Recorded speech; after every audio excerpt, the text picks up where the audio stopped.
probably one of our more read articles on Lockernome over the past week was the one written about legalities surrounding Hackintoshes.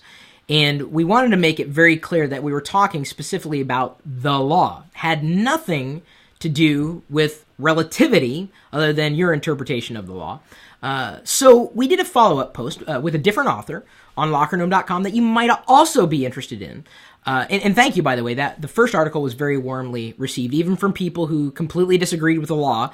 But that's exactly what this new article is about, really about the ethics behind Hackintoshes. And ethics it's an interesting topic. It's relative. What's right and what's wrong? Well, I purchased the software, therefore I should be able to do something with it. Well, I made the software, and I'm telling you that no, you can't do anything you want with it.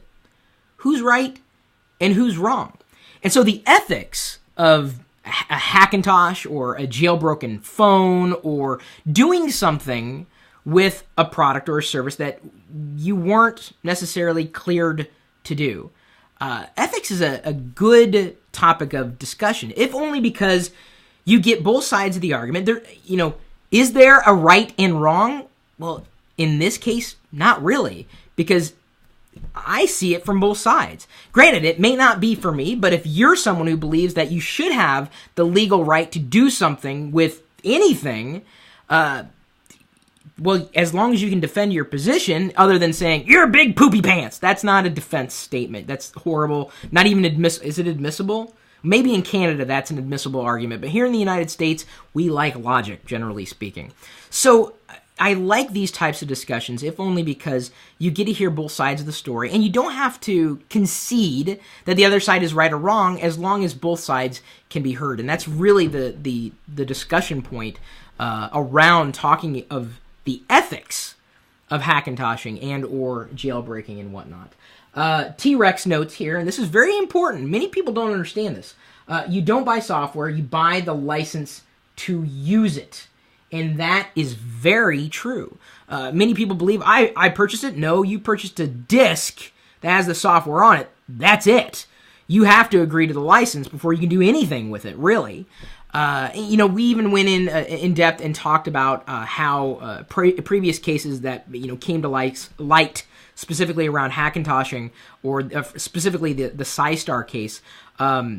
What was right about it is they didn't actually install OS X on those computers. They shipped a copy of OS X with the computers and let the user decide for themselves. But they were still kind of like the pusher, if you will, in this whole discussion. So who was right and who was wrong? I mean, granted, we all have our positions, but I only hope that when we talk about these issues of relativity, good is relative, better is relative, great is relative, bad is relative.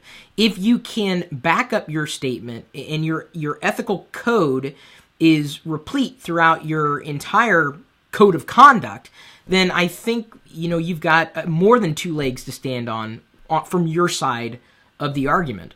And I'd like to believe, despite the amount of, I wouldn't even call them discussions on YouTube, the back and forth, I'd like to believe that at some point we could elevate that discussion to having, and sharing cogent points. I love talking about these types of things because, I have opinions, you have opinions, and as long as we can share those opinions back and forth without necessarily accusing one person or resorting to name calling, I think we're generally having a good, potentially fruitful discussion that might turn one side or the other to thinking from the other person's perspective. And that, I think, is really the hallmark of it, a very good debate. So think about the legality of things separate from the ethics behind decisions. Whichever side of the fence you might stand on this particular topic or any particular topic, they're two completely different things.